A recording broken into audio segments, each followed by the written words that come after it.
High বন্ধুরা, তোমরা সবাই কেমন আছো? আশা করি তোমরা সবাই ভালো আছো, সুস্থ আছো। আমিও ভালো আছি। তো আমাদের একটি পেয়ারা গাছ আছে, তো ওখানে পেয়ারা ধরেছে। আমার মেয়ে দেখে বলছে, মা আমি পেয়ারা পাকা খাবো। তার জন্য কিছু পেয়ারা পেড়ে নিয়েছি, আর এখানে আমি দুয়ারের কাছে বসে বসে কেটে নিচ্ছি। আমি, আমার মেয়ে আর সোনিয়া করে 3জন পেয়ারা পাকা খাবো। তো বন্ধুরা, পুরো ভিডিওটা দেখতে থাকো, আশা করি তোমাদের ভালো লাগবে। আগে আমাদের পেয়ারি গাছ ছিল না, তো একটি দিদির বাড়ি হচ্ছে বরকলা, মেদিনীপুর। তো ওখানে দিদিটা পেয়ারা পাকা এনে দিয়েছিল।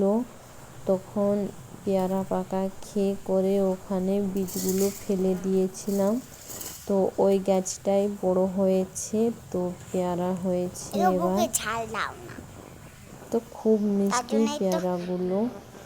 এবার না হয়ে গেল 2 বছর মতো, তো পেয়ারা ধরছে। তো খুব মিষ্টি পেয়ারাগুলো। দেখো বন্ধুরা, পেয়ারা ধুয়ে নুন মাখিয়ে খাচ্ছি, খুব সুন্দর পেয়ারাগুলো।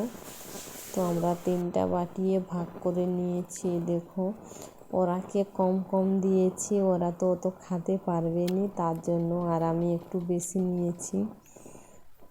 3জনে মিলে খাটে বসে বসে খাচ্ছি। তো বন্ধুরা, ভিডিওটা আমার কেমন হয়েছে তোমরা কমেন্ট করে অবশ্যই জানাবে। বন্ধুরা, তোমরা সবাই চলে এসো আমাদের বাড়িতে পেয়ারা পাকা খাওয়ার জন্য। সবার হয়ে যাবে, অনেক ধরেছে গাছে। তো বন্ধুরা, ভিডিওটা আর বেশি বড় করছি না, এখানে শেষ করছি।